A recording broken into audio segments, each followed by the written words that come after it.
Thank you, Governor Gilmore. Good evening, everyone. I want to say, Jim, when you pulled out that cell phone, you may hear that annoying sound when it goes off. I hear cha-ching, cha-ching. And now that I'm a federal employee, I need that more than ever. It is a real honor to be with you all tonight, to be with this kind of exclusive fraternity, and with apologies to my good friend Governor McDonnell. Perhaps you might call the rest of us the League of Former Excellencies. And it's only because of Virginia's unique, and I think some of us might say kind of slightly stupid rule of this one-term non-consecutive approach that we could ever have 9 living governors together in one location. Now, I would echo what everybody who said before me, and I'll try to be brief, although as a senator that may be an oxymoron. But we all have had unique stories of how we got to this opportunity. And regardless of what other position we may ever hold, there's no greater honor than being governor of the Commonwealth of Virginia, than being called His Excellency.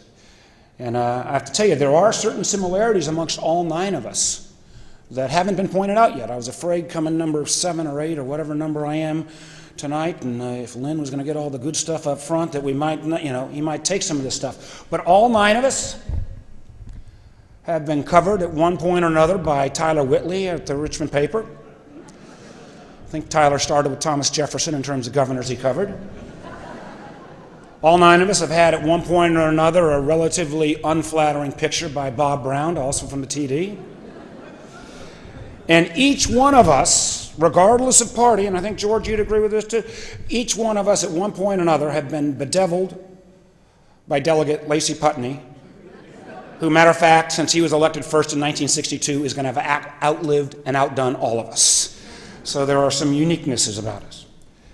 Now, the 2 things I want to, it's getting late, and I've got to actually head back to Washington, but there are 2 takeaways that I want to leave. One is, and this builds off of some of the similar themes of my other colleagues, is that, you can't afford, particularly at this moment, and as Governor Gilmore said, we face enormous challenges in this country, $16 trillion in debt, enormous imbalances on spending and revenues that have to be addressed. But if we're going to get that done, whether it's at Virginia or on a national level, we cannot afford to leave any part of Virginia behind. Now, when I had the honor of running for governor of Virginia, I was the high-tech guy from Northern Virginia. But one thing I recognized was that Virginia would not be successful if all the good jobs were in Fairfax, or Chesterfield, or Virginia Beach. As Governor Allen mentioned, you shouldn't have to leave your hometown to find a world-class job. And Lord knows in this globalization of the economy, if we can find ways that companies can send a job to Bangalore, we ought to be able to find an equal way to find a job and send a job to Danville or Martinsville. That's why, as I think back about some of the things that I was most proud of, is working with folks and many of the legislators here, particularly with the Tobacco Commission, to make sure that we'd put in the biggest rural broadband in America at that point, in Southside Virginia. That after we had dislocations, particularly in some of the textile industries in Southside, we were on the ground within 24 hours of the one-stop center, trying to work with those displaced workers of what was next.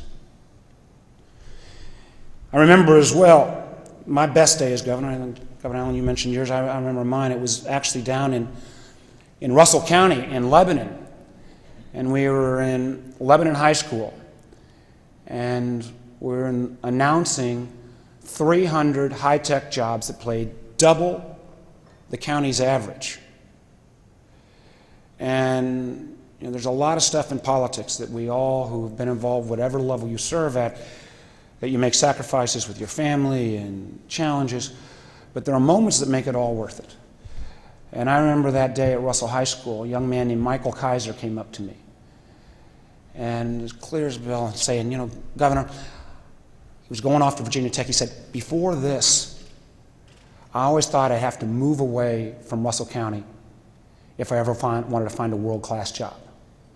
Well, not only does Michael Kaiser now work in Russell County, but his brother moved up from North Carolina, where he had a tech job, to go back home because we were able to recognize, as I think all of my colleagues have, that we cannot, in this world economy, if we're going to grow this economy, we can't afford to leave anybody behind, because we're in a world competition for talent. And whether that's rural communities or building on the potential that Lyndon Holton said, that we've got to take advantage of everybody in Virginia, regardless of their color or nationality or where they were born, if we're going to compete and win. And the second lesson I learned was about the, if you're going to do in politics, the value of building trust. When I was elected governor in 2002, that was my first time being elected to anything. You know, some of you may have forgotten, I got the silver medal when I ran against John Warner in 1996. Remember that Mark, not John stuff? Sometimes I wish John would have warned me a little more about the Senate. But when I came in, I was a Democrat with a 2-to-1 Republican legislature. And echoing again what others have said, with this unique kind of one-term only approach, my thought was every day that you don't put points on the board, every day that you don't get something done, you're not going to get that day back. And if there was going to be any ability to get anything done, particularly as a new guy coming in, it meant you're going to have to build some trust. Trust with people that maybe you didn't agree with on everything. And that meant, you know, you had to forge those relationships with folks who might have come in with a different partisan affiliation. And that's what I went about trying to do. I remember those first 2 years, I got my butt kicked almost every day. Governor Bellow's, it was me who supported and led the charge on that transportation referendum in Hampton Roads in Northern Virginia, and I still got the scars to show. And even though we were defeated, though, we kept trying to reach out. And I remember all the press and the pundits time and again saying, "Oh, Warner, you are naive. You don't get it. You don't get it. You can't make that happen."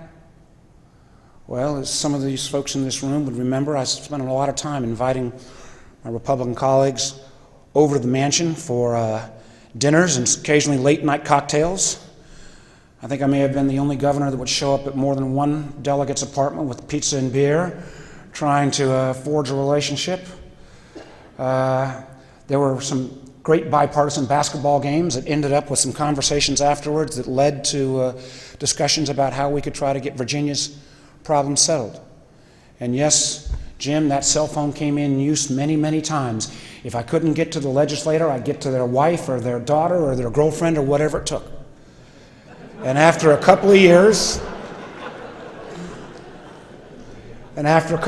you know what? We started getting stuff done.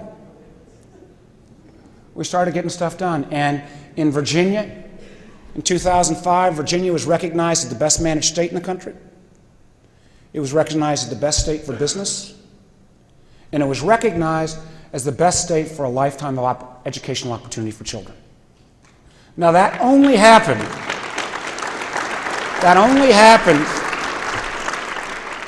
because at the end of the day, we, not me, not my administration, we recognized if it was a good idea, it didn't really matter if it had a D or R next to it.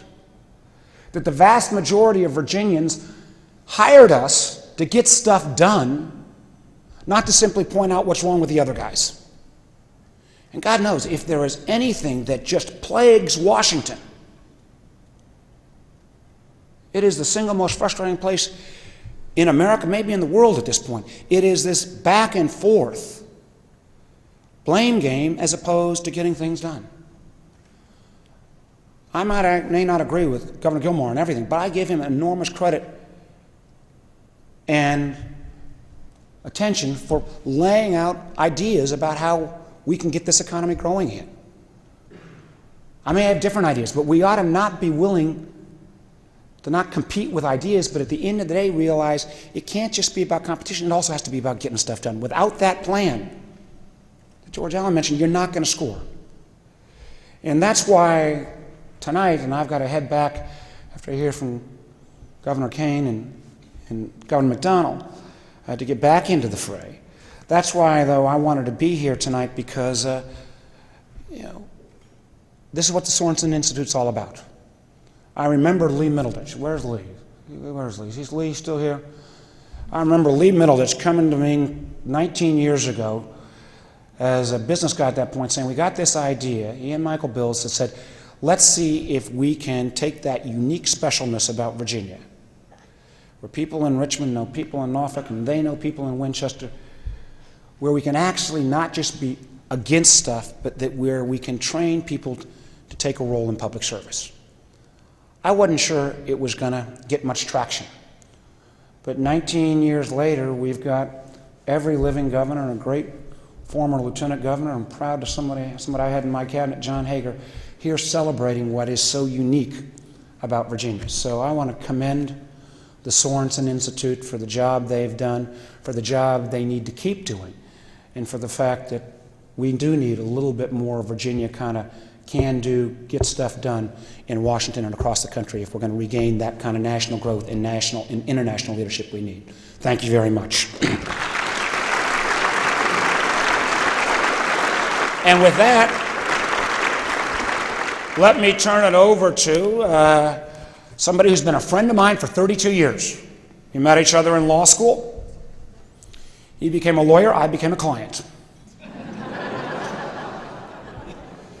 And for a number of those 32 years, I probably spent more time with Tim Kaine than I did with my wife, Lisa, or he did with his wife, Ann.